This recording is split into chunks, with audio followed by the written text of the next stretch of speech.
Is this live?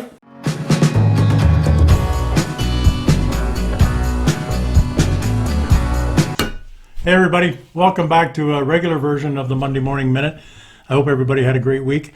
I had a topic all lined up and ready to go for this week, but as you probably heard, there were some fairly severe weather issues in the southeastern, southwestern United States, and there's quite a few mills down that way. So I just thought I'd bring you up to speed on three of them that were impacted fairly severely. The first one is Domtar. They actually declared a force majeure, which is the first time in my paper life history that's ever happened. So that was pretty unique. That was on February the 18th, actually, and then about 9 days later, they started back up again. Now, they're fortunate that they make Cougar, Lynx, and Husky there, but they're fortunate that they make those grades elsewhere, too, throughout North America.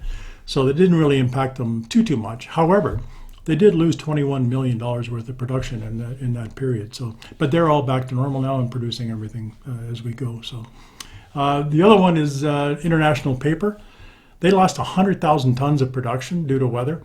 Now that's all container board, so it won't impact our daily trading of printing and writing grades that we deal with all the time, but it will throw a wrench into the container board market, which is already a bit of a mess.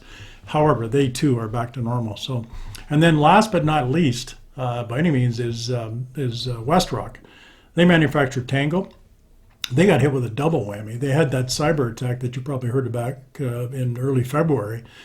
And that was actually quite acute. They went for about 10 days there where they couldn't tell us where their inventory levels were. They couldn't tell us what their production schedule was. They couldn't even really tell us if the orders that we had in place with them were still on the books. So they struggled with that, and then they got the weather after that. So they lost 160,000 tons of production through that period. Now, that's split between SBS, Tango, and container board, so it'll impact that market a bit. But as you know, we have three board products, so we can help you weather the storm. We've got Spectro, which I introduced to you, I think, early this year. And it was the one with the better finish and better foldability. And just as a side note, I got a few orders on Spectro because of that video. And I followed up with them, and the people were actually pleasantly surprised at how well that product did print and fold. So please keep that in mind. The other one is Kalima, of course. That's our Canadian option, 10% post-consumer, FSC, and made here right in Canada. So, and also just to let you know, Westvaco, sorry, I keep saying that, WestRock is back up to speed, so they're fine. And some other good news for WestRock, they just on Thursday struck a deal with Heinz in the UK to completely replace single-use plastic in their packaging, and they're going to use board for that. So that's all great news for all of us. And we may not all be able to deal with the Heinzes of the world, but it's going to trickle down, and it's going to benefit all of us at some point. So some good news there. And of course, the very best news is the bad joke of the week.